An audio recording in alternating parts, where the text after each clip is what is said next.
Good morning, ladies and gentlemen. I am Chad. You see AG there. Welcome to the Men of Order Sports Podcast. I got next. It's our Friday tradition, college football picks. It's time to get going. AG, you ready for this weekend? Yes, sir. Kind of had a rough one Ready last to go. weekend, man. You I mean, you took it on the this, chin. You the standings don't look rough. So trying to kill my people's money. They're out there betting. You telling them bet on your picks. You're out there selling them out. I'm telling them not to bet my picks. They should know to go against me. I was 0-3 last week. I'm doing them a service. I'm telling them exactly how not to do this shit. God damn, it's terrible. All right, so let's get to the standings. Speaking of which, your 1-2 finish last week puts you at 18-9, still in first place. Yes, I know you can still talk your shit at least for now. Ant had a good week. Ant went 2-1. The Syracuse pick ended up being Syracuse won that one like 21-17 I believe or so. something like that. Yeah. I So think that they ended up hit. helping him. But we're gonna get to Ant's picks. He didn't go with Syracuse this week. So I don't know. We'll see. Yeah, we'll see how it shakes out. Wait for that, everybody.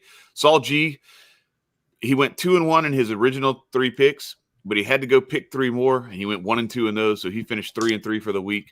So he's sitting there at 13-10.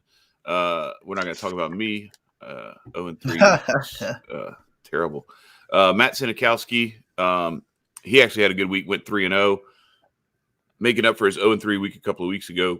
Hopefully, I can do the same. And I don't know. Maybe Jonesy will submit some more picks before the season's over with. We'll try to make him pick every bowl game or something like that, just so he can catch up. So let's get into it real quick. I'm gonna just go through mine first because my picks suck. Don't bet my picks unless you've been watching the show and you see that my record is terrible and you realize that you should probably go against this. But nonetheless, because I'm going to continue to play out the string, I'm going to tell you what I picked for this week. We got Wake Forest going on the road. They're a 2.5-point dog at North Carolina, but Wake Forest has been hanging. I think their minimum this year is like 35 points, and they've played a couple of games where they only won by a field goal.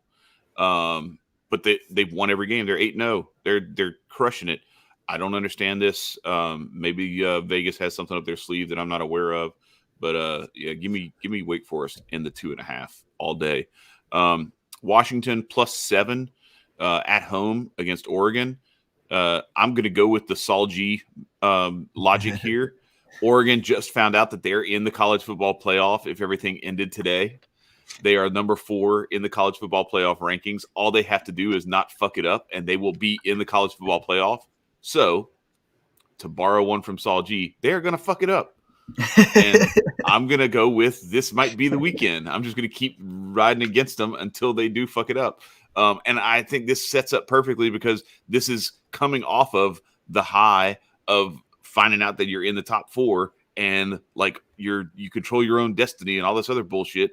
And they're going into Washington, going on the road. And I don't know. I'm never a big fan of unless it's some trash team. I'm never a big fan of these in-conference road big favorites. So I'm gonna take Washington +7, and then I like Auburn. the logic. Yeah, Auburn going on the road against Texas A&M. Auburn, look, after that loss to Penn State early.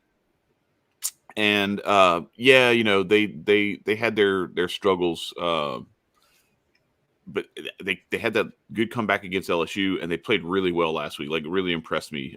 They played a lot better than I thought they would against Ole Miss. So I'm going to go with Auburn plus the 4.5 at Texas A&M. I haven't been terribly impressed with Texas A&M, although I will say I'm starting to they're starting to grow on me a little bit. They're playing they're winning the games they're supposed to win.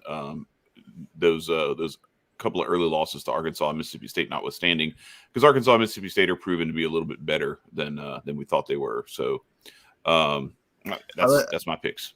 I like the Auburn pick. I actually shout out to Pickin' Winners, pickingwinners.org. You can find them on YouTube at Pickin' Winners. I actually went on their show this week. So I did some NFL and college picks. That's going to drop later tonight at about 5, I think they said. Okay. So I actually said that I was gonna take Auburn outright money line. So Oh that means wow, I got them plus 4.5 as well. So I agree with easy. you Yeah. on that. So Okay. I said that live on that show. So I got to Yeah. back it up here and support your pick there. Their front four plays really well. They can get after the passer with 3 or 4 guys, and that makes it exceptionally difficult on an offense to get things going, because then you don't have to dedicate all those numbers to blitz packages and everything like that just to get a pass rush. So they make it really tough to throw the ball, and then that frees up their linebackers to be able to actually plug gaps and play run D instead of getting caught over pursuing and having little draw shit and jet sweep shit just kill him. And Bo Nix, just, I don't know, he finds a way to pull miracles out of his ass every week. I don't understand it. Like, people, they're about to kill him, and he's like the Dollar General SEC version of Caleb Williams from Oklahoma. So Yeah, all right, that's Caleb Williams or Caleb description. Smith? I can't remember. Williams, I think. It is Williams. Yeah. Yeah. My bad. Yeah, my brain is No, you're good. Yeah, it's Caleb Williams. Yeah. So let's get into Saul G's picks. He just got him in this morning. It's a lot. He went 3-3 last week. Maybe because he's getting them all in right now, he'll actually do a little bit better. But we got Nebraska minus 14.5 against Ohio State. Wait, that can't be right. That's supposed to be plus 14.5. My bad, people. That's a typo on my part. I apologize. You can see it over there to the right. Nebraska is plus 14.5. So he's taking the Cornhuskers to keep it close against Ohio State. I'm not sure about that one, but Saul has been on the money before.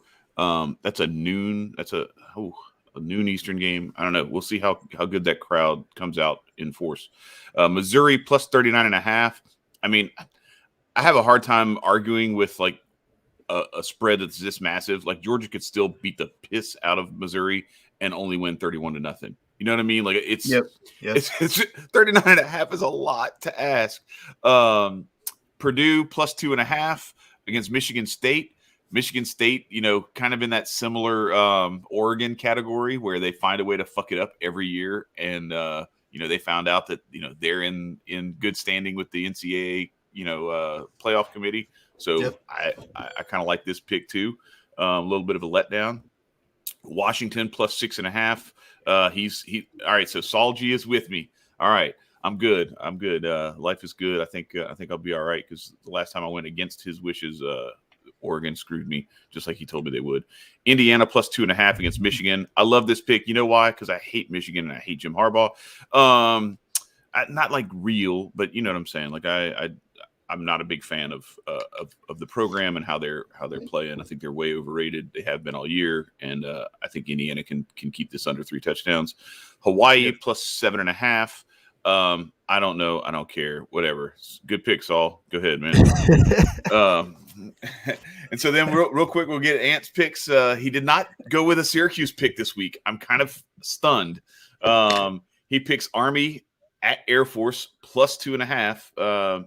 So we'll see. That one should be interesting. Army can kind of grind it out and keep the offense off the field, so they have the capability of keeping things close any day.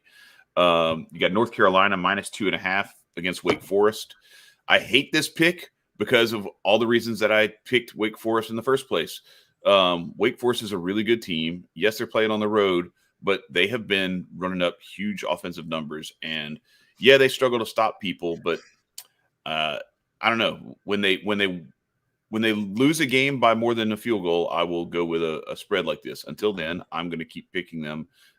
If they're giving up points, give it to me. Like, I'll take Wake Forest plus the 2.5. But Ant thinks differently. Coastal Carolina minus 19.5 against Georgia Southern. All right, yeah, cool. That's a lot of points for the Chanticleers, but maybe you'll get it done. So, AG, let's talk. You talked all kind of shit last week. All right. And I'm not saying I have a whole lot of room to talk. I'm not saying I have a whole lot of room to talk. I'm glad you're not saying that. Going 0-3. But you talked all that shit. You talk shit every week. And I tell the people, like, man, tail this guy's picks. It's you can't lose. and you go 1-2. Explain yourself. Scoreboard. Oh, okay. Pull the standings up. That's my only explanation. Okay. All right. Okay. So All I he's got for 18-9. So Soul's you've got Soul's got most of the 6 picks time. in. So if Yeah. Soul goes 6-0, I go 0-3. He takes the lead. So I mean, I'm feeling a little Yeah. bit of pressure, but not really. But Yeah. So, and this is his last chance to catch up too. Like he's got to go back to 3 picks a week after this. This isn't Saul. Just be aware. You got to go back to 3 picks a week after this. You don't get to just keep piling on the picks and see if you can catch my man AG. But all right. So what? That's all I got for you, man. What happened last week? If you're tailing me every week, you're still up on the year. That's all I'm saying. So if you missed every other week, and you just started last week, that's a you problem, not a me problem. All right. Yeah, he's 2-1 against the spread on average, week in, week out. So you can You're bet making money. safely. You're making money. Yeah, you're making up money if you're following. All right. So with that, let's go into your picks for this week. All right. Yeah, I got Ohio State minus 14.5 against Nebraska. I haven't really seen much out of Nebraska that makes me think that they'll be able to cover this. I would have rather gotten it at like 13.5, obviously, but I think they'll be able to win by maybe 17-21. They played a hard-fought game against Penn State last week, and I think they're going to come out firing. They didn't want that game against Penn State to be as close as it was after Penn State's been they were coming in with 2 straight losses. So I think they're going to come out hot, and it's Nebraska. Like you said, they're playing at Nebraska. We'll see how the crowd comes out at a noon game. But I think Ohio State just has the talent to cover this regardless. All right. And Penn State minus 9.5 against Maryland. Kind of the same thing. Haven't really seen much out of Maryland. And Penn State looked to be back on track against Ohio State, even though they ended up coming up short. They played a really good game. They've lost 3 straight. They're dropped all the way down to 22 in the rankings. I don't think they want to jump out of the top 25. Probably motivated to come into this one and kick some ass. So, they got to get back on track at some point. I think tomorrow is the day that they do it. All right. And then the Houston minus 13.5 against South Florida. I also took this pick on the Pick and Winners show.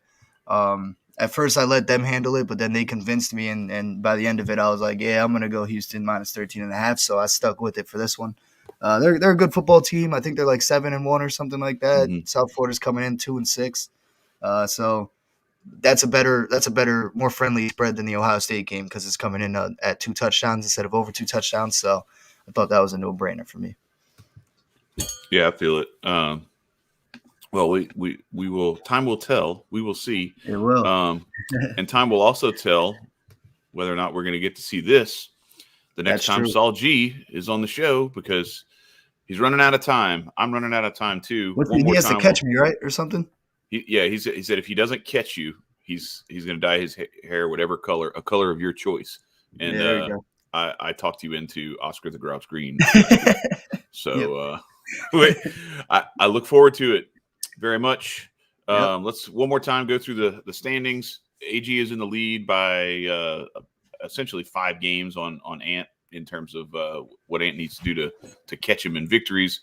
But it looks like Ant has he's picked 20 and you've picked 27. So he's got a little bit of ground to make up. I don't know how he ended up with 20 instead of I may have like fucked up and missed something in there. I think early on he might have missed a week or 2. Okay. Well, no, but I'm saying like he's got a weird number. It's weird amount. It's not a multiple of 3. That might be on me for fucking it up. But anyway, point shaving for me. Saul G, yeah. I didn't even have to pay you. Saul G, I love it. I love it. Saul G at 13-10-1. He's got that one tie that's really hilarious. But he's got some ground to make up, but he's within striking distance. I, on the other hand, am going to have to damn near run the table.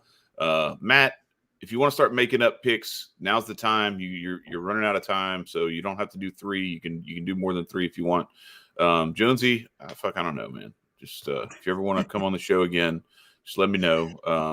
I promise I won't mute you more than 3 times. And with that, everyone, we wish you a happy Saturday and a happy day of college football. May all your bets be winners. For AG, I'm Chad. This is I Got Next. Peace, everybody.